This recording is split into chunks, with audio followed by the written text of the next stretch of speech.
서리아담을 찾아주셔서 감사합니다. 항상 건강하시고 좋은 일만 가득하시길 기원할게요. 지금 구독하시고 바로 오늘 야담 들어보시죠. 해가 중천에 걸릴 무렵이면 온갖 물건과 사람이 뒤섞여 세상의 축소판을 이루는 평양 장터 한가운데에 어김없이 기이한 깃발 하나가 내걸렸답니다. 낡은 대나무 장대에 매달린 깃발에는 큼지막하게 몽자 하나가 쓰여 있었고 그 아래에는 조그맣게 꿈 사고 팝니다라는 글귀가 적혀 있었지요.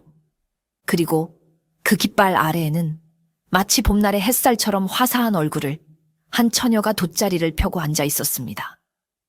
그녀의 이름은 아랑. 이 평양 장터에서 가장 신기하고도 수상한 장사꾼이었습니다. 아랑의 장사는 보통 장사와는 영 딴판이었습니다. 그녀가 파는 것은 비단도, 그릇도, 곡식도 아니었습니다. 그녀는 눈에 보이지도 않고 손에 잡히지도 않는 바로 꿈을 사고 팔았지요. 자자, 골라 간밤에 꾼 흉몽을 저에게 파시오. 개꿈, 뱀꿈, 굳은 꿈 모두 다 사드립니다. 좋은 꿈이 필요한 분은 좋은 기운 가득한 길몽을 사가시오. 아랑의 낭낭한 목소리가 장터의 소음 속을 파고들었지만 대부분의 사람들은 그녀를 그저 신기한 구경거리 취급할 뿐이었습니다. 허허, 저 처녀 좀 보게. 별의별 장사치가 다 있다더니 이제는 꿈까지 사고 판다니. 쯧쯧, 얼굴은 반반한데 실성을 했거나 아니면 간 큰 사기꾼이겠지.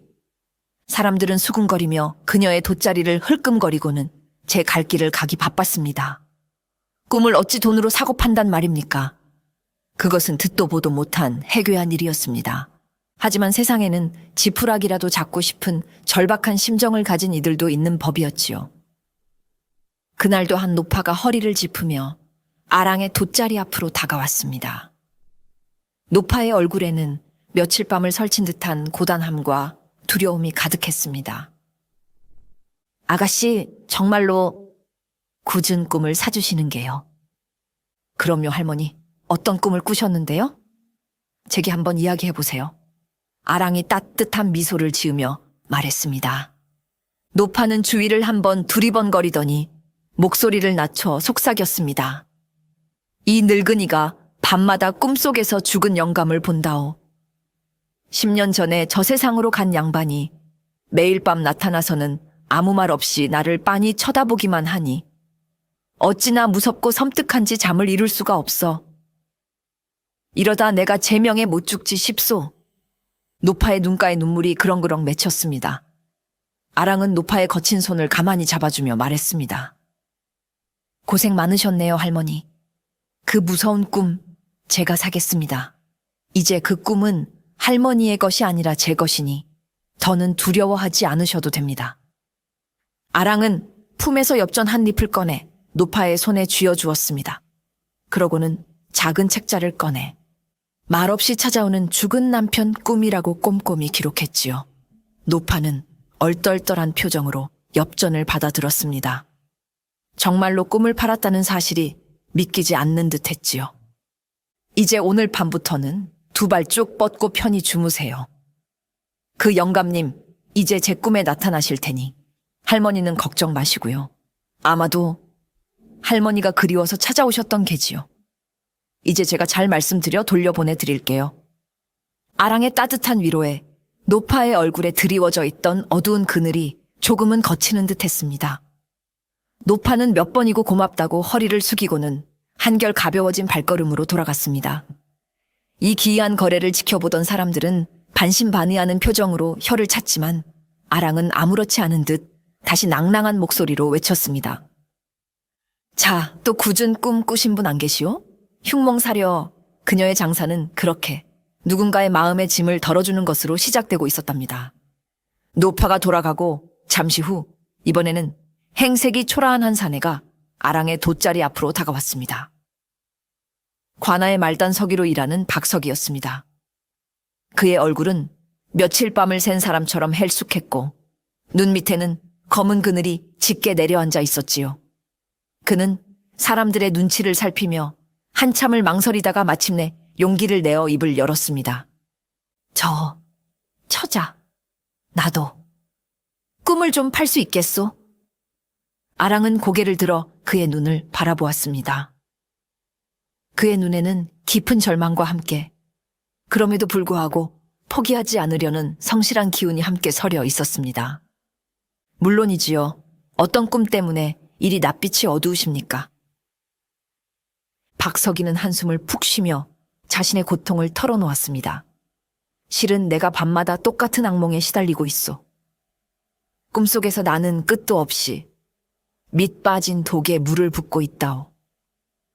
아무리 부어도 독은 채워지지 않고 나는 동이 틀 때까지 그 헛된 일만 반복하다 지쳐서 깨어나곤 하지. 이러다 정말 미쳐버릴 것 같소. 그의 목소리에는 깊은 무력감이 배어 있었습니다. 아랑은 그의 이야기를 묵묵히 들어주었습니다. 그리고는 그의 눈을 똑바로 바라보며 말했지요. 그 꿈 제가 사겠습니다. 아주 후한 값으로 사드릴 테니 이제 그만 걱정을 내려놓으십시오. 아랑은 품에서 엽전 새 잎을 꺼내 그에게 건넸습니다. 박석이는 생각보다 큰 돈에 놀라며 어쩔 줄 몰라 했지요. 아랑은 그의 꿈 역시 책제 밑 빠진 독에 물 붓는 꿈이라고 기록하고는 그를 안심시키듯 따뜻하게 말했습니다. 이제 그 독은 제가 대신 채울 테니 석이님은 부디 발 뻗고 주무십시오. 박석이는 몇 번이고 고개를 숙여 인사하고는 믿을 수 없다는 표정으로 돌아갔습니다. 아랑이 흉몽 2개를 연달아 사들이는 것을 본 사람들은 그녀가 정말 미쳤거나 아니면 보통 내기가 아니라고 수군거렸습니다. 바로 그때 비단 옷을 차려입은 한 중년의 상인이 헐레벌떡 아랑에게 달려왔습니다. 그의 얼굴에는 다급함과 기대감이 뒤섞여 있었지요. 아가씨가 길몽도 판다고 들었소. 내일 내 아들이 과거 시험을 보러 한양으로 떠나는데 부디 좋은 기운이 담긴 꿈 하나만 내게 팔아주시오. 아랑은 빙그레 웃으며 고개를 끄덕였습니다. 그녀는 방금 사들인 노파의 꿈을 떠올렸지요. 마침 좋은 꿈이 하나 들어왔습니다. 어떤 할머니께서 꾸신 꿈인데 험하고 캄캄한 산길을 헤매다가 마침내 동이 트면서 환한 정상에 우뚝 서게 되는 꿈입니다. 고난과 역경을 이겨내고 마침내 장원급제의 영광을 차지하게 될 아주 귀한 길몽이지요. 아랑은 죽은 남편이 찾아오는 무서운 꿈을 고난 끝에 성공하는 길몽으로 완벽하게 포장하여 설명했습니다. 상인은 그 말을 듣고 얼굴이 환해졌습니다. 오, 그거 아주 좋은 꿈이구려. 얼마면 되겠소? 길몽의 값은 꿈을 사는 사람의 정성에 따라 달라지는 법. 아드님의 장원급제를 바라는 마음만큼 내시면 됩니다. 상인은 기꺼이 두둑한 엽전 꾸러미를 내놓고 정상에 오르는 꿈을 사갔습니다. 그는 아들에게 줄 엿이라도 산 것처럼 기뻐하며 돌아갔지요. 아랑은 그렇게 누군가의 공포를 다른 누군가의 희망으로 바꾸어주는 기묘한 장사를 이어갔습니다. 해가 저물고 장터가 파할 무렵 아랑은 돗자리를 챙겨 자신이 새들어 사는 주막으로 돌아왔습니다. 주막 주인인 주모는 아랑에게는 어머니와 같은 존재였습니다. 그녀는 오늘도 별 소득 없이 돌아온 듯한 아랑을 보며 안쓰럽게 말했지요. 아이고, 아랑아. 오늘도 그 이상한 장사하느라 고생 많았다. 밥은 먹었느냐? 네, 주모 할머니, 걱정 마세요. 아랑은 해맑게 웃으며 대답했지만 그녀의 눈빛에는 낮 동안의 활기와는 다른 깊은 시름이 어려 있었습니다. 그녀는 방으로 돌아와 낮에 번 엽전 꾸러미를 한쪽에 툭 던져두었습니다. 돈에는 아무런 관심도 없다는 듯이 말입니다. 대신 그녀는 품속에서 작은 책자 하나를 소중하게 꺼내 들었습니다. 그 책자에는 지난 몇 달간 그녀가 사들인 온갖 종류의 꿈들이 삐뚤빼뚤한 글씨로 빽빽하게 적혀 있었지요. 우물에 빠지는 꿈, 호랑이에게 쫓기는 꿈, 하늘을 나는 꿈. 아랑의 진짜 목적은 돈이 아니었습니다. 그녀가 매일같이 장터에 나와 사람들의 꿈을 샀던 이유는 단 하나. 바로 10년 전 난리통에 잃어버린 유일한 혈육, 남동생의 흔적을 찾기 위해서였습니다. 10살 남짓이었던 어린 아랑은 전쟁의 화마 속에서 부모님을 잃고 5살 배기 남동생의 손을 잡고 필사적으로 도망쳤습니다. 하지만 수많은 피난민 인파에 휩쓸려 그만 동생의 손을 놓치고 말았지요. 그것이 마지막이었습니다. 그 이후로 아랑은 단 한 번도 동생을 보지 못했습니다. 그녀에게 남은 것은 동생의 작은 손바닥에 있던 붉은 점 하나와 찢어질 듯한 그리움뿐이었습니다. 아랑은 생각했습니다. 비록 현실에서는 동생을 찾을 길이 막막하지만 꿈속이라면 어떨까? 세상 수많은 사람들이 꾸는 꿈속 어딘가에 자신의 동생이 희미한 모습으로라도 나타나지 않을까? 어쩌면 누군가는 꿈속에서 자신의 동생과 스쳐 지나갔을지도 모른다고. 그것은 신락 같은 희망이었지만 그녀가 기댈 수 있는 유일한 동아줄이었습니다. 그래서 그녀는 꿈 해몽꾼이 되기로 결심했던 것입니다. 사람들의 꿈 이야기를 엿듣는 것만으로는 부족했습니다. 꿈의 소유권을 자신에게로 가져와야만 그 꿈속을 더욱 깊이 들여다보고 동생의 흔적을 찾을 수 있을 것이라 믿었기 때문이지요. 그녀는 낮에 사들인 꿈들을 하나씩 되짚어 보았습니다. 죽은 남편이 찾아온 노파의 꿈, 밑 빠진 독에 물을 붓는 박석이의 꿈. 그녀는 눈을 감고 그 꿈들의 잔상 속으로 자신의 의식을 집중시켰습니다. 꿈속의 풍경, 사람들, 하다못해 작은 돌멩이 하나라도 놓치지 않으려 애썼습니다. 손바닥에 붉은 점이 있는 작은 아이의 모습이 보이는지 필사적으로 찾고 또 찾았습니다. 얼마나 지났을까요? 아랑은 지친 한숨을 내쉬며 눈을 떴습니다. 오늘도 동생의 흔적은 없구나. 그녀의 목소리가 촛불 아래 쓸쓸하게 내려앉았습니다. 그녀의 책재는 수백 개의 꿈들이 기록되어 있었지만 그 어느 곳에도 동생의 모습은 없었습니다. 하지만 그녀는 결코 포기하지 않았습니다. 내일의 꿈속에서는 반드시 동생을 만날 수 있을 것이라고. 그녀는 그렇게 매일 밤 수많은 타인의 꿈속을 헤매며 잃어버린 자신의 조각을 찾아 헤매는 외로운 여행을 계속하고 있었답니다. 다음 날도 아랑은 어김없이 장터에 나와 돗자리를 폈습니다. 그녀의 기이한 장사는 어느덧 평양 장터의 명물 아닌 명물이 되어 이제는 제법 많은 사람들이 그녀의 주변을 맴돌며 구경하고 있었지요. 바로 그때 어험, 길을 비켜라 하는 우렁찬 소리와 함께 하인 며칠 거느린 한 사내가 인파를 헤치고 나타났습니다. 배가 남산만하게 나오고 온몸을 값비싼 비단으로 치장한 그는 바로 평양 제일의 부자이자 소문난 구두쇠인 맹진사였습니다. 맹진사는 코를 벌름거리며 아랑의 허름한 돗자리 앞에 멈춰 섰습니다. 그는 위아래로 아랑을 훑어보더니 못마땅하다는 듯이 말했지요. 네가 바로 꿈을 사고 판다는 그 계집이냐? 행색을 보니 영 볼품이 없는데 용하기는 한 것이냐? 꿈에 값어치는 행색이 아니라 꿈을 꾸는 사람의 마음에 달려있지요. 진사 어르신. 아랑은 조금도 기죽지 않고 당돌하게 대답했습니다. 맹진사는 그녀의 당돌함이 제법 마음에 든다는 듯 헛기침을 한번 하고는 본론을 꺼냈습니다.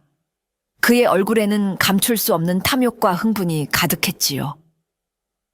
내가 간밤에 아주 기이하고도 영험한 꿈을 꾸었느니라. 커다란 황금 돼지 한 마리가 나타나 번쩍이는 황금똥을 척척 누더니 그 돼지가 통째로 내 품에 와락 안기는 꿈이었지. 이런 길몽은 내 평생 처음이다. 차, 어떠냐? 이 꿈이 대체 얼마짜리 길몽이냐? 이 꿈으로 내가 얼마나 더 큰 부자가 될 수 있겠느냐? 그는 거의 소리치듯 말하며 탐욕스러운 눈으로 아랑을 재촉했습니다. 아랑은 잠시 눈을 감고 그의 꿈을 들여다보았습니다. 황금과 똥, 돼지와 욕심. 그녀의 눈에 비친 것은 부자가 될 영험한 꿈이 아니라 돈에 대한 맹진사의 병적인 집착과 흉측한 탐욕의 덩어리였습니다. 그녀는 맹진사의 마음속에 가득한 더러운 황금빛 욕망을 똑똑히 보았지요. 아랑은 싱긋 한번 웃고는 눈을 떴습니다. 과연 아주 귀하고 비싼 꿈을 꾸셨군요, 어르신. 다만 이처럼 과한 복이 담긴 꿈은 그 값을 제대로 치러야만 온전히 어르신의 것이 되는 법입니다. 값을 치르지 않은 길몽은 오히려 흉몽보다 더 큰 화를 부를 수도 있지요. 좋다. 당연히 치르고 말고. 맹진사는 큰 결심이라도 한 듯 가슴을 치며 소리쳤습니다. 그는 즉시 집으로 하인을 보냈습니다. 잠시 후 맹진사 댁 하인들이 낑낑거리며 커다란 동해와 비단 꾸러미를 아랑의 돗자리 앞에 내려놓았지요. 장터 사람들은 난생 처음 보는 그 엄청난 재물에 입을 떡 벌리고 구경했습니다. 아랑은 눈 하나 깜짝하지 않고 그 재물들을 태연하게 받았습니다. 그리고는 동해를 툭툭 치며 맹진사에게 아주 그럴듯한 꿈 해몽을 들려주었지요. 자, 이제 이 길몽은 온전히 어르신의 것이 되었습니다. 제 말을 잘 들으십시오. 오늘 당장 댁으로 돌아가셔서 집안에서 가장 깊고 은밀한 곳, 어르신께서 가장 아끼시는 보물을 숨겨두신 바로 그곳을 파보십시오. 틀림없이 꿈에 보았던 것처럼 노랗고 찬란한 황금이 샘물처럼 솟아날 것입니다. 아랑의 말에 맹진사의 얼굴은 기대감으로 환하게 빛났습니다. 그가 가장 아끼는 보물을 숨겨둔 곳은 바로 아무도 모르는 그의 개인 곳간 바닥 깊은 곳이었지요. 그는 아랑의 신통력에 감탄하며 과연 용하구나. 내 말대로 하여 더 큰 부자가 되면 너에게는 더 큰 상을 내리겠다. 고 호언장담했습니다. 맹진사는 하인들을 재촉하여 집으로 허둥지둥 돌아갔습니다. 그는 집에 도착하자마자 하인들을 시켜 자신의 비밀 곳간 바닥을 파헤치기 시작했습니다. 더 깊이 파라. 더 황금이 나올 때까지 계속 파란 말이다. 하인들이 땀을 뻘뻘 흘리며 땅을 파내려가기 시작했습니다. 얼마나 지났을까요? 갑자기 곡괭이 끝에 무언가 질퍽한 것이 걸리는가 싶더니 시큼하고 역한 냄새가 스멀스멀 올라오기 시작했습니다. 그리고 다음 순간 푸확 하는 소리와 함께 땅 속에서 시커멓고 누런 액체가 분수처럼 솟구쳐 올랐습니다. 그것은 황금이 아니었습니다. 바로 맹진사 댁의 모든 오물이 모이는 오래된 똥통이 터져버린 것이었습니다. 수십 년간 묵은 똥물이 터져 나오며 비밀 곳간은 순식간에 악취나는 오물로 가득 찼습니다. 그가 아끼던 보물들은 물론 맹진사와 하인들의 온몸이 누런 똥물로 뒤덮여버렸지요. 집안 전체는 상상조차 할 수 없는 지독한 악취로 진동했습니다.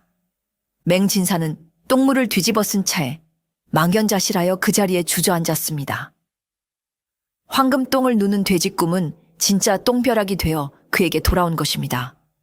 아랑은 그의 과한 욕심을 꿰뚫어 보고 그가 가장 수치스러워할 만한 방법으로 교훈을 준 것이지요. 다음 날, 이 이야기는 평양 장터 전체의 웃음거리가 되었고 아랑의 신기한 능력은 이제 누구도 무시할 수 없는 진짜가 되어가고 있었습니다. 맹진사의 황금똥꿈 사건으로 아랑의 명성은 평양 바닥에 자자하게 퍼졌습니다. 사람들은 이제 그녀를 단순한 구경거리가 아닌 정말로 신통한 능력을 가진 기인으로 여기기 시작했지요. 그녀의 돗자리 앞에는 매일같이 꿈을 팔고 사려는 사람들로 문전성시를 이루었습니다. 아랑은 여전히 그들의 꿈속에서 잃어버린 동생의 흔적을 찾았지만 안타깝게도 소득은 없었지요. 그러던 어느 맑은 날 오후였습니다. 장터의 소음 속에서도 유난히 눈에 띄는 한 사내가 근심 가득한 얼굴로 아랑의 돗자리 앞으로 다가왔습니다. 그는 훤칠한 키에 선비의 기품이 느껴지는 잘생긴 용모를 가졌지만 얼굴에는 깊은 시름이 어려 있었습니다. 그의 손에는 화구가 담긴 상자가 들려있는 것으로 보아 그림을 그리는 화공인 듯했습니다. 낭자가 꿈을 해몽해준다는 아랑 낭자시오. 그의 목소리는 부드러웠지만 그 안에는 깊은 고뇌가 담겨 있었습니다. 제가 아랑입니다. 무슨 근심이라도 있으신지요, 나리? 아랑은 고개를 들어 그의 얼굴을 찬찬히 살펴보았습니다.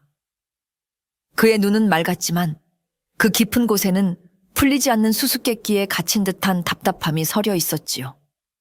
사내는 자신을 한양에서 온 화공 이선준이라고 소개했습니다. 그리고는 조심스럽게 자신의 고민을 털어놓았습니다. 실은 제가 몇 달째 기이한 병을 앓고 있습니다. 매일 밤 잠만 들면 똑같은 꿈을 꿉니다. 단 하루도 거르지 않고 똑같은 장면이 반복되지요. 똑같은 꿈이라니요. 아랑의 눈이 호기심으로 빛났습니다. 선주는 괴로운 듯 이마를 짚으며 말했습니다. 꿈속에서 저는 캄캄하고 축축한 동굴 안에 서 있습니다. 그리고 동굴 저편 어둠 속에서 작은 아이 하나가 저를 향해 애타게 손짓하며 부르고 있습니다. 아이의 얼굴은 잘 보이지 않지만 유독 그 아이의 작은 손바닥에 찍힌 붉은 점 하나만이 선명하게 보입니다. 아이는 계속해서 저를 부르지만 저는 이상하게도 한 발짝도 움직일 수가 없습니다. 그러다 아이가 울음을 터뜨리는 순간 저는 늘 잠에서 깨어나지요. 그의 이야기를 듣는 순간 아랑의 심장이 쿵 하고 바닥으로 떨어지는 듯 했습니다. 손에 붉은 점이 있는 아이? 아랑은 숨을 쉬는 것조차 잊어버렸습니다. 그것은 바로 그녀가 10년 동안 애타게 찾아 헤맨 잃어버린 남동생의 가장 큰 특징이었습니다. 그녀의 머릿속이 하얗게 비워졌습니다. 선주는 자신의 고통을 계속해서 토로했습니다. 그 꿈 때문에 저는 다른 어떤 그림도 그릴 수가 없게 되었습니다. 분만 들면 꿈속의 그 아이 모습만이 눈앞에 아른거려 화폭을 망치기 일쑤입니다. 화공에게 그림을 그릴 수 없다는 것은 죽음과도 같은 일입니다. 그래서 수소문 끝에 낭자의 신통한 능력을 듣고 이곳 평양까지 찾아오게 된 것입니다. 부디 제 이 지독한 꿈의 정체를 알려주시구려. 아랑은 떨리는 마음을 애써 감추었습니다. 이것은 우연이 아니었습니다. 하늘이 자신의 간절한 기도를 듣고 마침내 동생을 찾을 실마리를 보내준 것일지도 모릅니다. 그녀의 눈에 희망의 불꽃이 타오르기 시작했습니다. 손바닥에 붉은 점이 있는 아이. 선준의 말은 아랑의 귓가에서 끝없이 맴돌았습니다. 10년이라는 세월 동안 단 한순간도 잊어본 적 없는 잃어버린 동생의 선명한 표식이었습니다. 난리통에 헤어지던 날, 동생의 작고 따뜻했던 손, 그리고 그 손바닥에 있던 콩알만한 붉은 점. 아랑의 눈앞에 그날의 기억이 어제 일처럼 생생하게 떠올랐습니다. 가슴 속 깊이 묻어두었던 그리움과 슬픔이 한꺼번에 북받쳐 올라 그녀는 하마터면 그 자리에서 울음을 터뜨릴 뻔했습니다. 하지만 그녀는 가까스로 감정을 추슬렀습니다. 지금은 울 때가 아니었습니다. 이 산에 이선준이 꾸는 꿈은 단순한 꿈이 아니었습니다. 그것은 동생을 찾을 유일한, 그리고 마지막 단서일지도 모릅니다. 그녀는 이 기회를 절대로 놓칠 수 없었습니다. 아랑은 떨리는 마음을 감추고 최대한 평온한 목소리로 선준에게 말했습니다. 나리의 꿈은 아주 깊고 무거운 사연이 담긴 꿈인 듯합니다. 제가 그 꿈을 사겠습니다. 내 꿈을 사시겠다고요? 선주는 의아한 표정을 지었습니다. 네, 다만 이 꿈은 보통 꿈이 아니니 꿈값도 보통 꿈과는 다릅니다. 아랑의 눈빛이 그 어느 때보다 진지하게 빛났습니다. 돈을 받지는 않겠습니다. 대신 저와 한 가지 약조를 해주셔야 합니다. 나리의 꿈은 한 번의 해몽으로 끝날 일이 아닙니다. 그 꿈의 끝을 볼 때까지 며칠이 걸릴지 몇 달이 걸릴지는 모르겠으나 매일 아침 저를 찾아와 간밤에 꾼 꿈을 남김없이 제게 파셔야 합니다. 그것이 제가 요구하는 꿈값입니다. 어찌하시겠습니까? 아랑의 제안은 기묘했습니다. 매일같이 자신의 꿈을 팔아야 한다니. 하지만 선준에게는 다른 선택의 여지가 없었습니다. 그는 지긋지긋한 악몽에서 벗어날 수만 있다면 어떤 대가라도 치를 준비가 되어 있었습니다. 게다가 아랑의 맑고 지혜로운 눈빛은 그에게 왠지 모를 신뢰감을 주었습니다. 좋소, 낭자의 뜻에 따르겠소. 선주는 굳은 결심을 한 듯 고개를 끄덕였습니다. 그럼 오늘부터 나리의 모든 꿈은 제 것입니다. 꿈의 내용에 대해 다른 이에게 발설해서도 혼자서 섣불리 해석하려 해서도 아니 됩니다. 오직 저에게만 이야기해 주십시오. 선주는 아랑과의 약속을 지키기 위해 그날부터 평양에 머물기로 했습니다. 그는 아랑이 새들어 사는 주막에 방을 하나 얻었습니다. 그렇게 꿈을 사는 처녀와 꿈을 파는 화공의 기묘한 동거가 시작되었지요. 다음 날 아침, 선주는 동이 트자마자 아랑의 방문을 두드렸습니다. 그의 얼굴은 어젯밤에도 꿈에 시달린 듯 몹시 지쳐 보였습니다. 낭자나여, 간밤의 꿈을 팔러 왔소. 아랑은 그를 방 안으로 맞아들였습니다. 작은 방 안에는 붓과 종이, 그리고 그녀가 꿈을 기록하는 낡은 책자가 단정하게 놓여 있었습니다. 아랑은 차를 한 잔 내어주며 조용히 그의 이야기를 기다렸습니다. 어젯밤에도 그 아이가 나왔소.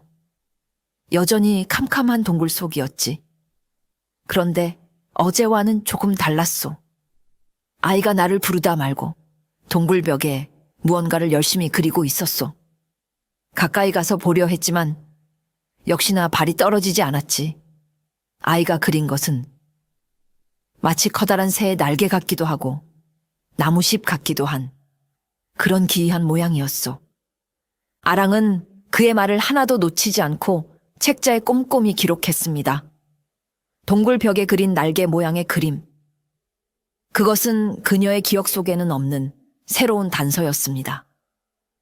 그녀는 선준의 꿈을 통해 자신이 잊고 있던 동생과의 기억을 조금씩 되찾아가고 있었습니다. 마치 흩어진 구슬을 하나씩 꿰어 맞추는 것처럼 말입니다. 그날 이후 선주는 매일 아침 아랑에게 자신의 꿈을 팔았습니다. 그의 꿈은 매일 밤 조금씩 변화했습니다. 어떤 날은 꿈속의 아이가 동굴 밖으로 나와 춤을 추었고, 어떤 날은 슬픈 노래를 불렀으며, 또 어떤 날은 아랑의 이름을 부르는 듯한 입 모양을 하기도 했습니다. 그 꿈의 조각들은 아랑에게는 잃어버린 과거를 향한 이정표가 되었고, 선준에게는 굳게 닫혀있던 마음의 문을 여는 열쇠가 되어갔습니다. 낮 동안 두 사람은 함께 시간을 보냈습니다. 아랑은 장터에서 꿈 해몽을 했고, 선주는 그 옆에 조용히 앉아 그녀의 모습을 지켜보았습니다.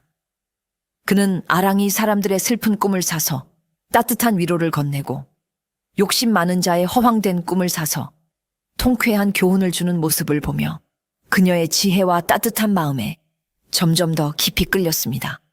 며칠이 더 흘렀습니다. 선주는 이제 아침마다 아랑에게 꿈을 파는 것이 익숙한 일상이 되었습니다. 그날 아침, 그는 평소보다 조금 더 상기된 얼굴로 아랑의 방을 찾았습니다. 간밤의 꿈이 유난히 생생하고 의미심장했던 모양입니다. 아랑 낭자, 간밤의 꿈은 아주 이상했소. 선주는 숨을 고르며 천천히 꿈 이야기를 시작했습니다. 언제나처럼 캄캄한 동굴 속에서 꿈이 시작되었소. 그런데 이번에는 손에 붉은 점이 있는 그 아이가 나를 동굴 밖으로 이끌었소. 처음으로 동굴 밖으로 나간 것이지. 동굴 밖은 햇살이 아주 눈부신 아름다운 곳이었소. 그의 목소리가 조금씩 떨리기 시작했습니다. 동굴 앞에는 맑은 냇물이 흐르고 있었고, 아이는 그 냇가에 앉아 조약돌을 던지며 놀고 있었소. 아이가 던진 조약돌이 물 위를 통 튀어갈 때마다 아이는 까르르 웃음을 터뜨렸지. 그런데 이상하게도 그 아이의 웃음소리를 듣는데 내 마음이 너무나 아팠소. 마치 내가 아주 오랫동안 잊고 있던 소중한 것을 보는 듯한 그런 기분이었단 말이오. 선준의 이야기를 듣는 아랑의 손이 멈칫했습니다. 그녀의 머릿속에 잊고 있던 기억의 한 장면이 섬광처럼 스쳐 지나갔습니다. 누나, 저기 봐. 돌이 춤을 춰. 10년 전 고향 마을의 맑은 냇가. 5살배기 남동생은 냇물에 조약돌을 던지며 신나게 외치고 있었습니다. 아랑은 그런 동생의 모습을 보며 함께 웃음을 터뜨렸지요. 동생은 유난히 물수제비를 잘 떴습니다. 그가 던진 작은 조약돌은 마치 살아있는 생물처럼 물 위를 대여섯 번은 촉히 튀어 건너편까지 날아가곤 했습니다. 그럴 때마다 동생은 세상을 다 얻은 것처럼 기뻐했지요. 그 냇가는 부모님을 잃은 남매에게 유일한 놀이터이자 안식처였습니다. 아랑은 아무 말도 할 수 없었습니다. 선준이 꾼 꿈은 바로 자신이 동생과 함께 했던 가장 행복했던 순간의 기억이었습니다. 어떻게 한 번도 본 적 없는 타인의 꿈속에 자신의 가장 소중한 추억이 이토록 생생하게 나타날 수 있단 말인가. 그녀는 걷잡을 수 없는 혼란과 함께 가슴을 애는 듯한 그리움에 휩싸였습니다. 그녀의 눈가에 눈물이 맺히는 것을 본 선준이 걱정스럽게 물었습니다. 낭자, 왜 그러시오? 혹시 내 꿈에 무슨 불길한 징조라도 있는 것이오? 아랑은 황급히 눈물을 닦으며 고개를 저었습니다. 아닙니다. 그저 그 아이가 너무 가여워서 그랬습니다. 그 꿈은 이제 제 것이니 나리께서는 더 이상 마음 쓰지 않으셔도 됩니다. 그녀는 애써 아무렇지 않은 척했지만 그녀의 마음속에서는 거대한 폭풍이 일고 있었습니다. 선준의 꿈은 단순한 꿈이 아니었습니다. 그것은 잃어버린 시간 속에 갇혀있던 자신과 동생의 영혼이 보내는 간절한 신호일지도 모릅니다. 그녀는 이 꿈의 조각들을 끝까지 따라가야만 한다고. 그 끝에 동생을 만날 수 있을 것이라고 굳게 다짐했습니다. 선준의 꿈이 아랑 자신의 과거와 깊이 연결되어 있다는 것을 깨달은 이후 아랑의 마음은 더욱 복잡해졌습니다. 동생을 찾을 수 있다는 희망과 함께 잊고 있던 슬픈 기억들이 되살아나 그녀를 괴롭혔기 때문이지요. 그녀는 낮에는 애써 밝은 척했지만 밤이 되면 홀로 방 안에 앉아 동생 생각에 눈물 찢는 날이 많아졌습니다. 선준 역시 마찬가지였습니다. 꿈의 내용이 점점 더 구체적이고 감정적으로 변해가면서 그의 고통도 더욱 깊어졌습니다. 꿈속 아이의 슬픔이 마치 자신의 슬픔처럼 느껴져 잠에서 깨어나도 한참 동안 가슴이 먹먹하곤 했습니다. 그는 그림을 그릴 수 없다는 절망감에 깊은 무력감에 빠져들었지요. 그렇게 각자의 아픔에 힘겨워하던 어느 날 밤이었습니다. 아랑은 또다시 동생 생각에 잠 못 이루고 마루에 나와 밤하늘을 바라보고 있었습니다. 그때 옆방에서 뒤척이던 선준이 조용히 밖으로 나왔습니다. 그 역시 악몽의 잔상 때문에 잠을 이루지 못한 모양이었습니다. 낭자도 잠을 이루지 못하시는구요. 선준이 나지막이 말을 건넸습니다. 네, 달이 너무 밝아서요. 아랑은 애써 미소를 지으며 대답했습니다. 두 사람은 말없이 마루에 나란히 앉아 휘영청 밝은 달을 바라보았습니다. 차가운 밤 공기 속에서 서로의 침묵은 어색하지 않았습니다. 오히려 그 침묵 속에서 서로의 아픔과 외로움을 말없이 느끼고 위로하고 있었지요. 한참의 침묵 끝에 선준이 먼저 입을 열었습니다. 낭자는 어찌하여 꿈을 사고 파는 일을 하게 되셨소? 낭자처럼 총명하고 마음이 따뜻한 분이 어째서 다른 사람의 어두운 꿈들을 짊어지려 하시는 겁니까? 아랑은 잠시 망설이다가 처음으로 자신의 이야기를 조금 털어놓았습니다. 잃어버린 동생에 대한 이야기는 차마 하지 못하고 그저 어릴 적 난리통에 가족과 헤어져 그들을 찾기 위해 사람들의 이야기를 들어야만 했다고 애둘러 말했지요. 그녀의 이야기를 들은 선준의 눈빛이 깊은 연민으로 젖어들었습니다. 그 역시 전쟁고아로 자라 가족의 정을 모르고 살아온 사람이었기 때문입니다. 그는 아랑에게서 자신과 똑같은 외로움의 그림자를 보았습니다. 낭자, 나와 같구려. 나 역시 핏줄이라곤 아무도 없이 혼자 자랐소. 그래서인지 낭자의 마음을 조금은 알 것 같소. 그날 밤 두 사람은 처음으로 서로의 가장 깊은 상처를 공유했습니다. 같은 아픔을 가진 사람만이 줄 수 있는 따뜻한 위로가 두 사람의 얼어붙었던 마음을 서서히 녹여주었습니다. 아랑은 더 이상 혼자가 아니라고 느꼈고 선준 역시 처음으로 누군가에게 자신의 약한 모습을 보일 수 있었습니다. 그날 이후 두 사람의 관계는 눈에 띄게 가까워졌습니다. 그들은 서로에게 단순한 꿈 해몽꾼과 손님이 아니었습니다.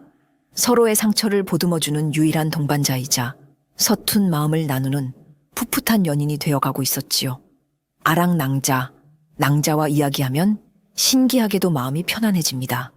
선준의 진심 어린 고백에 아랑의 뺨이 붉게 물들었습니다. 선준과 아랑의 마음이 가까워질수록 선준의 꿈은 더욱 선명하고 구체적인 단서들을 보여주기 시작했습니다. 마치 두 사람의 교감에 응답이라도 하듯이 말입니다.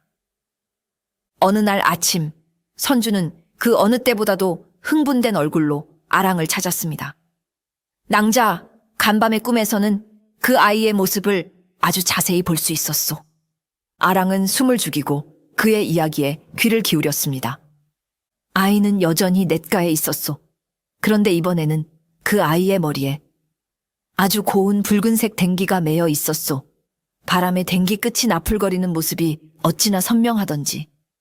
그리고 또 이상한 것은 아이가 신고 있는 집신이었소. 자세히 보니 양쪽 집신의 모양과 크기가 다른 짝짝이 집신이었단 말이오. 붉은 댕기, 짝짝이 집신. 선준의 말이 끝나자마자 아랑의 머릿속에 또다시 잊혔던 기억의 파편들이 폭풍처럼 몰아쳤습니다. 10년 전 동생과 헤어지기 바로 전날이었습니다. 아랑은 장터에서 얻은 붉은색 비단 조각으로 밤을 새워 동생에게 줄 댕기를 만들었습니다. 그리고 다음 날 아침 동생의 까만 머리를 정성껏 따하 그 붉은 댕기를 메어주었지요. 동생은 댕기가 마음에 들었는지 온종일 거울을 보며 싱글벙글 웃었습니다.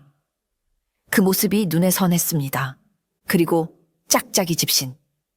난리가 나고 정신없이 피난길에 오르던 순간이었습니다. 아랑은 울부짖는 동생을 업고 다급하게 집신을 신겼습니다. 하지만 너무 서두른 나머지 자신의 집신 한 짝과 동생의 집신 한 짝을 뒤섞어 짝짝이로 신겨주고 말았던 것입니다. 괜찮아. 나중에 바꿔 신으면 돼. 그렇게 말하며 동생을 달랬던 기억이 심장을 도려내는 듯한 아픔과 함께 되살아났습니다. 선준의 꿈은 이제 단순한 잔상이 아니었습니다. 그것은 헤어지던 그날의 모습을 사진처럼 정확하게 재현하고 있었습니다. 아랑은 더 이상 감정을 억누를 수 없었습니다. 그녀는 책상에 엎드려 참아왔던 울음을 터뜨리고 말았습니다. 그녀의 어깨가 가늘게 떨렸습니다. 갑작스러운 그녀의 오열에 선주는 당황하여 어쩔 줄을 몰랐습니다. 그는 조심스럽게 그녀의 어깨에 손을 얹었습니다. 낭자, 왜 그러시오? 그 댕기와 집신이 낭자와 무슨 관련이라도 있는 것이오. 아랑은 고개를 들지 못한 채 그저 울며 고개를 끄덕일 뿐이었습니다. 그녀의 눈물 속에는 동생을 향한 사무치는 그리움과 지켜주지 못했다는 깊은 죄책감이 뒤섞여 있었습니다. 선주는 비록 모든 것을 알지는 못했지만 자신의 꿈이 그녀의 가장 아픈 상처를 건드렸다는 것만은 분명히 알 수 있었습니다. 아랑이 한참을 울고 난 뒤 방 안에는 무거운 침묵이 내려앉았습니다. 선주는 그녀가 진정되기를 기다렸다가 아주 조심스럽게 자신의 이야기를 꺼내놓았습니다. 이제는 더 이상 숨길 수 없다고. 어쩌면 자신의 과거가 그녀의 슬픔과 연결되어 있을지도 모른다고 생각했기 때문입니다. 아랑 낭자, 사실 나도 내 과거에 대해 아는 것이 거의 없소. 선준의 목소리는 낮고 차분했지만 그 안에는 깊은 공허함이 담겨 있었습니다. 아랑은 눈물을 닦고 고개를 들어 그의 이야기를 들을 준비를 했습니다. 나는 전쟁고아 출신이요. 내 부모가 누구인지 아무것도 기억하지 못하오. 내가 기억하는 가장 첫 번째 순간은 어느 절간에서 스님 손에 이끌려 공양밥을 먹던 장면뿐이지. 그 이전의 기억은 마치 하얀 백지처럼 아무것도 남아있지 않소. 그는 씁쓸한 미소를 지으며 말을 이었습니다. 나는 스승님 밑에서 그림을 배우며 자랐고 다행히 재주가 있어 화공이 될 수 있었소. 하지만 나는 늘 마음 한구석이 텅 빈 것 같았소. 나의 뿌리가 어디인지 알지 못하니 늘 어딘가에 정착하지 못하고 떠도는 기분이었지. 그래서인지 나는 늘 사람의 얼굴을 그리는 것보다 주인이 없는 텅 빈 풍경을 그리는 것을 더 좋아했소. 그의 고백에 아랑의 마음이 아려왔습니다. 그녀는 선준에게서 자신과 똑같은 상처, 즉 뿌리 뽑힌 자의 외로움을 보았습니다. 가족을 잃고 홀로 세상에 던져진 아이. 그 슬픔의 무게를 그녀는 누구보다 잘 알고 있었습니다. 어쩌면 내가 매일 밤 그 아이의 꿈을 꾸는 것은 내가 잊어버린 과거와 관련이 있는지도 모르겠습니다. 선준의 목소리가 희미하게 떨렸습니다.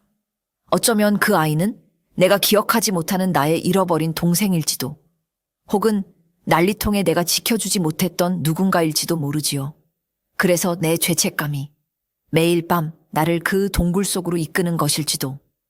그의 말을 듣는 순간 아랑은 모든 것을 깨달았습니다. 선준과 자신은 단순히 같은 상처를 공유한 것이 아니었습니다. 그들은 어쩌면 같은 시간, 같은 장소에서 시작된 하나의 슬픈 운명으로 얽혀 있는지도 모릅니다. 선준이 꾸는 꿈은 그의 기억이 아니라 어쩌면 두 사람의 잃어버린 기억이 한데 뒤섞여 나타나는 것일지도 모른다는 생각이 들었습니다. 아랑은 선준의 손을 가만히 잡았습니다. 나리, 우리는 닮았군요. 저 역시 제 과거를 찾고 있습니다. 당신의 꿈이 어쩌면 우리 두 사람 모두를 위한 길잡이가 되어줄지도 모르겠습니다. 두 사람은 서로의 눈을 바라보았습니다. 이제 그들의 관계는 연인을 넘어 함께 잃어버린 과거를 찾아 나서는 운명의 동반자가 되었습니다. 그들의 아픔은 더 이상 각자의 것이 아니었습니다. 서로의 상처를 보듬고 함께 진실을 향해 나아가야 할 공동의 과제가 된 것입니다. 서로의 가장 깊은 상처를 공유한 이후 선준과 아랑은 더욱 굳건한 유대감으로 뭉쳤습니다. 그들은 이제 단순한 꿈의 조각을 맞추는 것이 아니라 잃어버린 자신들의 정체성을 함께 찾아 나서는 동반자였지요. 그리고 마침내 운명의 아침이 밝았습니다. 그날 아침 아랑은 주모를 도와 주막 일을 하고 있었습니다. 그때 방문이 벌컥 열리며 선준이 뛰쳐나왔습니다. 그의 얼굴은 핏기 하나 없이 새하얗게 질려 있었고 온몸을 사시나무 떨듯 떨고 있었습니다. 마치 귀신이라도 본 사람 같았지요. 낭자, 아랑, 낭자. 그가 다급하게 아랑의 팔을 붙잡았습니다. 그의 손은 얼음장처럼 차가웠습니다. 나리, 무슨 일이십니까? 또 그 꿈을 꾸신 겁니까? 아랑의 심장이 철렁 내려앉았습니다. 선주는 고개를 미친 듯이 끄덕였습니다. 그는 거의 울먹이는 목소리로 간밤의 꿈 이야기를 토해내기 시작했습니다. 간밤에도 그 아이가 나왔소. 여전히 캄캄한 동굴 속이었지. 그런데 이번에는 아이가 나를 향해 필사적으로 손을 뻗으며 울부짖고 있었소. 그 아이가 드디어 말을 했단 말이오. 아랑은 숨을 멈췄습니다. 온몸의 신경이 곤두서는 듯했습니다. 그 아이가 나를 보며 뭐라고 말했습니까? 선주는 아랑의 눈을 똑바로 바라보았습니다. 그의 눈동자는 꿈속의 공포와 충격이 고스란히 담겨 있었지요. 그는 떨리는 입술을 힘겹게 열어 꿈속 아이가 외쳤던 그 한마디를 내뱉었습니다. 누나. 그 한마디, 아랑의 세상이 멈추었습니다. 귓가에서 윙 하고 이명이 울리는 듯 했습니다. 10년 전 피난민 인파 속에서 헤어지던 순간 자신의 손을 놓치며 동생이 울부짖었던 마지막 외침. 바로 그 목소리, 그 단어였습니다. 아이가 저를 보며 누나 가지마 하고 울부짖었습니다. 그 목소리가 너무나도 생생하여 마치 내 귓가에서 직접 들리는 것만 같았소. 아랑낭자. 대체 이게 어찌 된 일이오? 나는 사내가 아니오? 그런데 어찌하여 꿈속의 아이가 나를 누나라고 부르는 것이오? 선주는 극심한 혼란에 빠져 횡설수설했습니다. 하지만 아랑의 머릿속에서는 마침내 모든 퍼즐 조각이 완벽하게 맞춰지고 있었습니다. 선준이 꾸는 꿈속 아이는 자신의 잃어버린 동생이었습니다. 그리고 그 아이는 선준을 보고 누나라고 부른 것이 아니었습니다. 동생의 영혼 혹은 잃어버린 기억의 잔상이 선준의 몸을 통해 진짜 누나인 자신을 보고 울부짖고 있었던 것입니다. 선준의 꿈은 바로 자신과 동생을 이어주는 유일한 통로였던 것입니다. 아랑의 눈에서 뜨거운 눈물이 봇물 터지듯 쏟아져 나왔습니다. 그것은 슬픔의 눈물이 아닌 10년간의 기다림과 그리움의 끝에서 마침내 동생의 흔적을 찾았다는 환희의 눈물이었습니다. 찾았어. 드디어 찾았어. 그녀는 자신도 모르게 중얼거리며 그 자리에 주저앉아 오열했습니다. 아랑은 한참 동안 바닥에 주저앉아 오열했습니다. 10년간 가슴 속에 응어리져 있던 모든 슬픔과 그리움, 그리고 안도감이 한꺼번에 터져 나온 것이었지요. 선주는 어쩔 줄 몰라 하며 그녀의 곁을 지켰습니다. 그는 비록 모든 것을 이해할 수는 없었지만 자신의 꿈이 아랑에게 엄청난 의미를 가지고 있다는 것만은 분명히 알 수 있었습니다. 울음을 그친 아랑은 눈물로 젖은 얼굴을 들었습니다. 그녀의 눈은 퉁퉁 부어 있었지만 그 안에는 이전과는 비교할 수 없는 강한 결의와 의지가 빛나고 있었습니다. 그녀는 이제 더 이상 망설이거나 슬퍼하고만 있을 수 없었습니다. 동생이 보내는 간절한 신호를 확인했으니 이제는 직접 그를 찾아 나설 때였습니다. 아랑은 선준의 손을 굳게 잡았습니다. 나리, 이제 나리의 도움이 절실히 필요합니다. 제가 모든 것을 말씀드리겠습니다. 아랑은 그에게 자신의 모든 과거를 털어놓았습니다. 어릴 적 난리통에 부모님을 잃고 유일한 혈육인 남동생과 헤어지게 된 사연, 동생의 손바닥에 있던 붉은 점, 그리고 동생을 찾기 위해 꿈 해몽꾼이 되어 사람들의 꿈을 사모았던 지난 세월까지, 그리고 선준이 꾸는 꿈속 아이가 바로 자신의 잃어버린 동생이며 그 꿈의 내용들이 자신이 기억하는 동생과의 마지막 추억과 정확히 일치한다는 사실까지. 모든 이야기를 들은 선주는 충격에 휩싸였습니다. 그는 자신의 기이한 악몽이 바로 눈앞에 이 가여운 처녀의 찢어지는 아픔과 연결되어 있었다는 사실에 할 말을 잃었습니다. 그는 자신도 모르게 그녀의 아픔을 공유하고 있었던 것입니다. 그의 마음속에 아랑을 향한 연민과 애정, 그리고 그녀를 도와야 한다는 강한 책임감이 솟아올랐습니다. 그런 엄청난 사연이 있었을 줄은 꿈에도 몰랐소. 낭자, 혼자서 얼마나 힘들었소. 아랑은 고개를 저었습니다. 이제 괜찮습니다. 나리 덕분에 저는 동생을 찾을 수 있다는 희망을 얻었으니까요. 이제 마지막 한 가지만 남았습니다. 그녀는 선준의 눈을 똑바로 바라보며 간절한 목소리로 부탁했습니다. 나리, 당신이 꾸는 꿈은 당신의 꿈이 아니라 아마도 제 기억과 동생의 영혼이 뒤섞여 나타나는 것일 겁니다. 그 꿈의 장소, 그 동굴과 냇가가 있는 곳은 분명 실제하는 장소일 것입니다. 그곳으로 가야만 제 동생을 만날 수 있습니다. 부디 저와 함께 그 꿈의 장소를 찾아가 주시겠습니까? 그녀의 눈빛에는 흔들림 없는 확신이 담겨 있었습니다. 선주는 망설일 이유가 없었습니다. 그녀를 돕는 것은 곧 잊어버린 자신의 과거를 찾는 일이기도 했습니다. 그는 아랑의 손을 마주 잡으며 굳건한 목소리로 대답했습니다. 물론이요, 아랑 낭자, 하늘 끝까지라도 내가 낭자와 함께 가겠소. 다음 날 아침, 아랑과 선주는 길을 떠날 채비를 마쳤습니다. 주모는 눈물을 글썽이며 두 사람의 보찜에 며칠간 먹을 주먹밥과 마른 육포를 가득 채워주었지요. 부디 몸 조심하고 꼭 좋은 소식을 가지고 돌아오너라.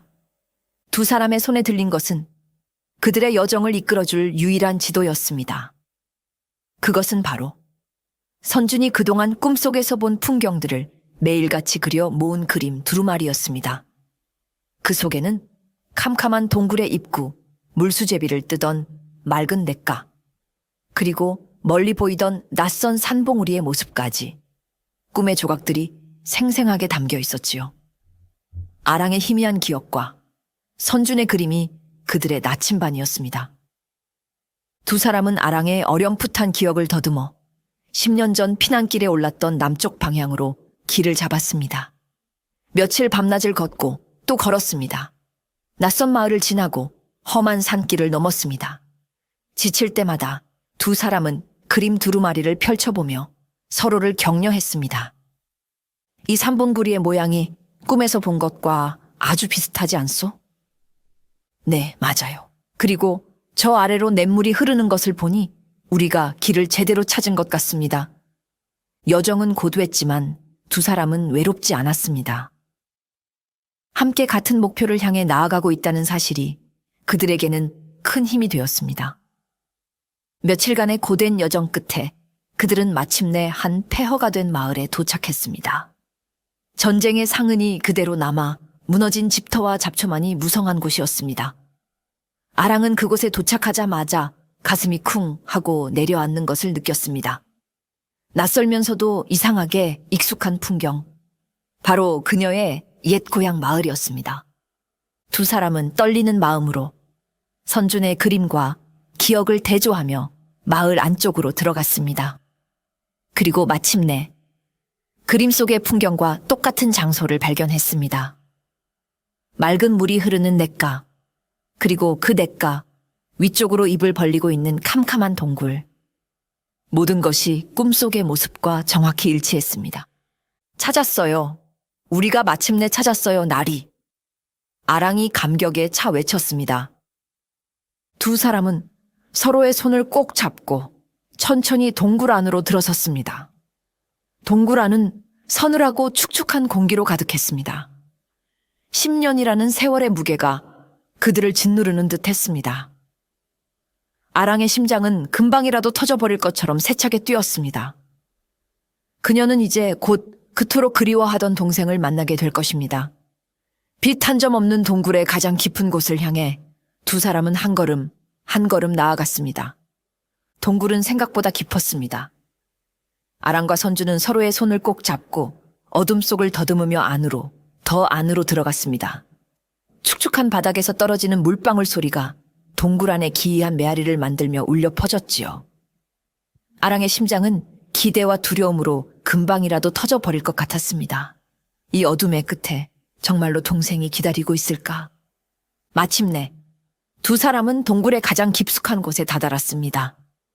그곳은 조금 더 넓은 공간이었고 천장의 작은 틈으로 희미한 빗줄기가 새어들어오고 있었지요. 그리고 그 빗줄기 아래 아랑의 눈에 들어온 것은 살아있는 동생의 모습이 아니었습니다. 동굴의 한가운데 크고 작은 돌들이 정성스럽게 쌓여 만들어진 작은 돌무덤 하나가 있었습니다. 오랜 세월의 흔적을 말해주듯 돌 위에는 푸른 이끼가 껴 있었지요. 그리고 그 돌무덤 앞에는 흙먼지가 쌓여 색은 바랬지만 여전히 선명한 붉은빛을 띤 작은 댕기 하나가 가지런히 놓여 있었습니다. 아랑이 10년 전 동생에게 마지막으로 메어주었던 바로 그 댕기였습니다. 아랑의 세상이 다시 한번 멈추었습니다. 아니, 무너져 내렸습니다. 그녀는 그 자리에 얼어붙은 채 작은 돌무덤과 붉은 댕기를 번갈아 보았습니다. 머릿속이 새하얗게 비워지고 아무런 생각도 할 수 없었습니다. 그토록 애타게 찾아 헤맸던 동생.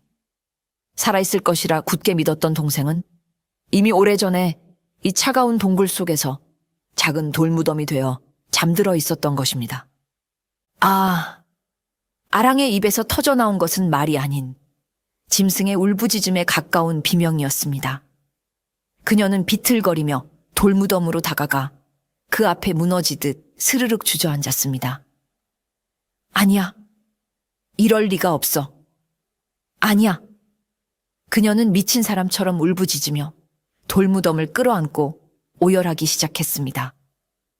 10년간 억눌러왔던 모든 희망이 한순간에 잿더미가 되어버린 것입니다. 선준 역시 이 참혹한 진실 앞에서 할 말을 잃었습니다.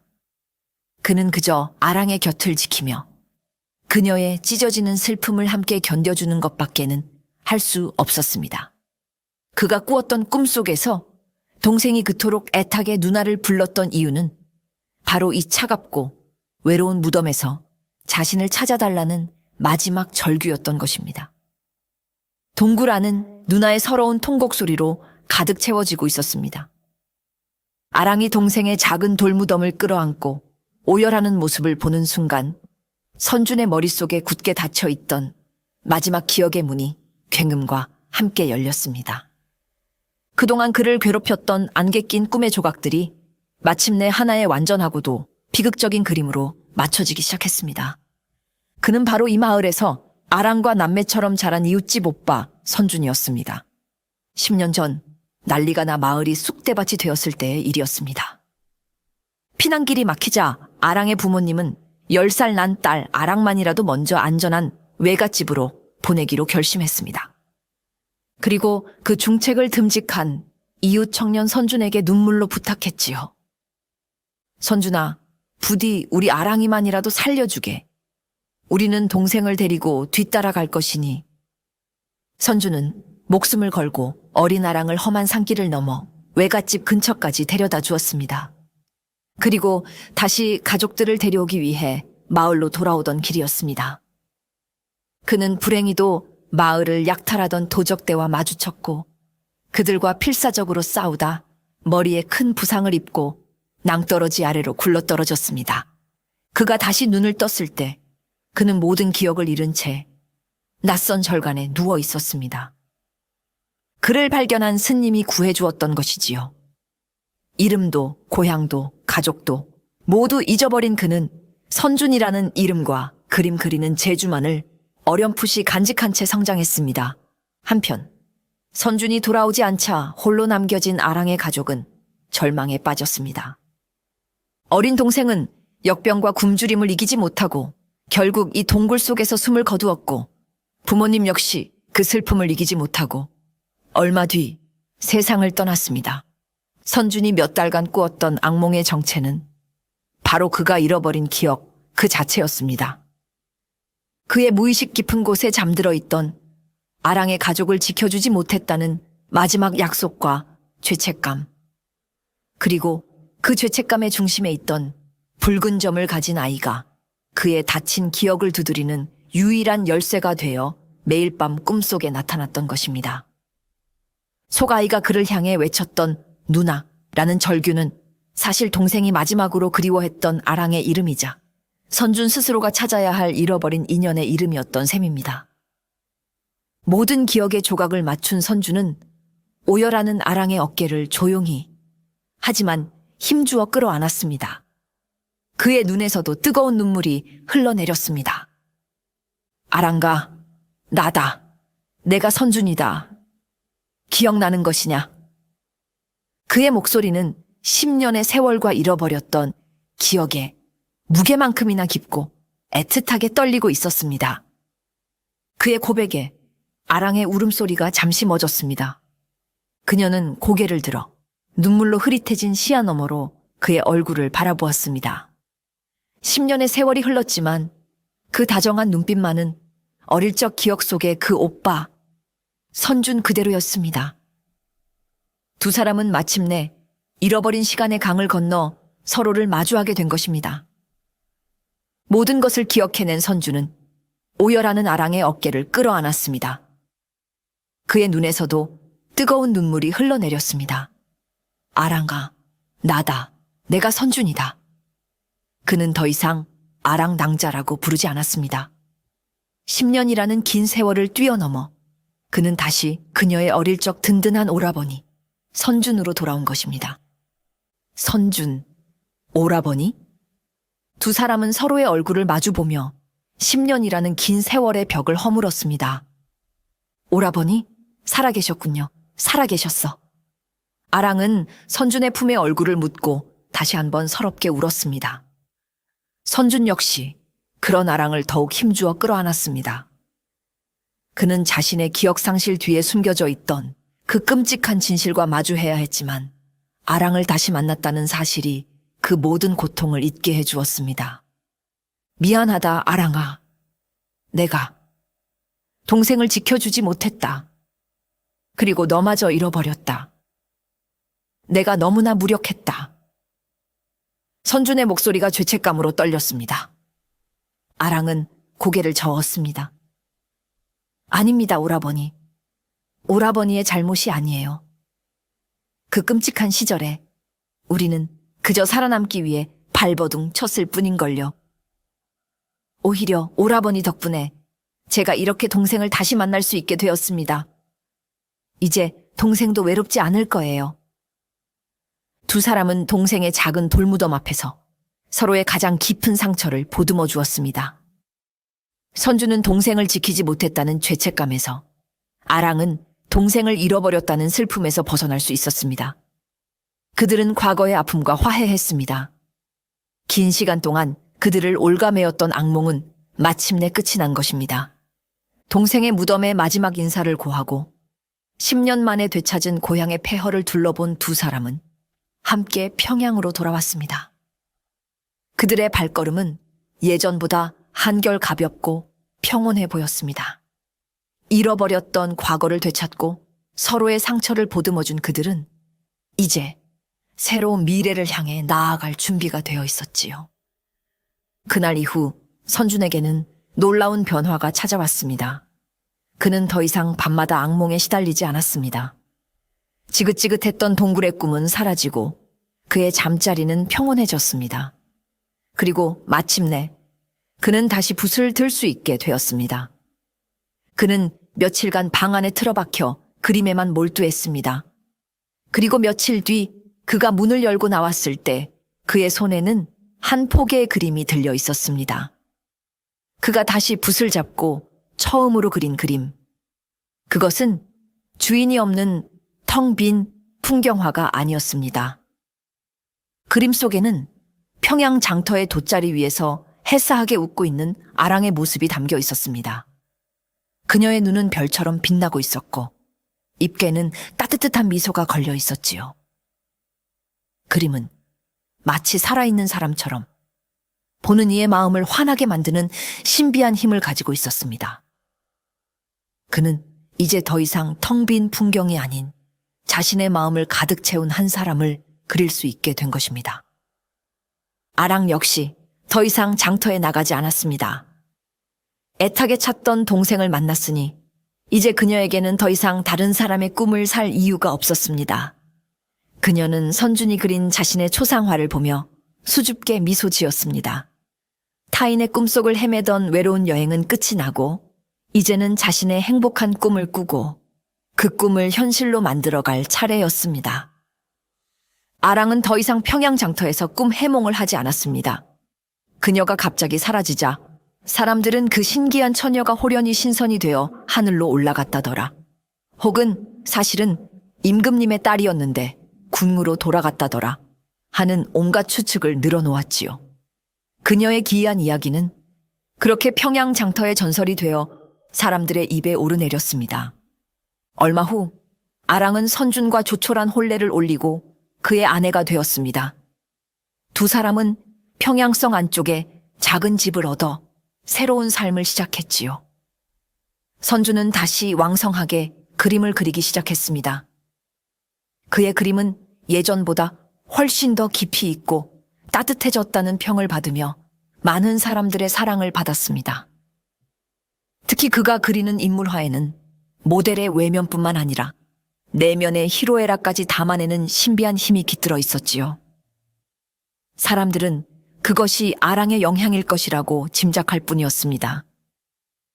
아랑은 그의 가장 훌륭한 조력자이자 동반자가 되었습니다. 그녀는 선준이 그림을 완성하면 그 그림에 어울리는 아름다운 시와 글귀를 옆에 써넣어 주었습니다. 그녀의 글은 그림에 담긴 이야기를 더욱 풍성하게 만들어 주었지요. 선준의 그림과 아랑의 글이 함께 어우러진 작품은 곧 영혼의 합작품이라 불리며 날개 돋친 듯 팔려나갔습니다. 두 사람은 함께 번 돈으로 전쟁으로 부모를 잃은 고아들을 돌보는 작은 집을 열었습니다.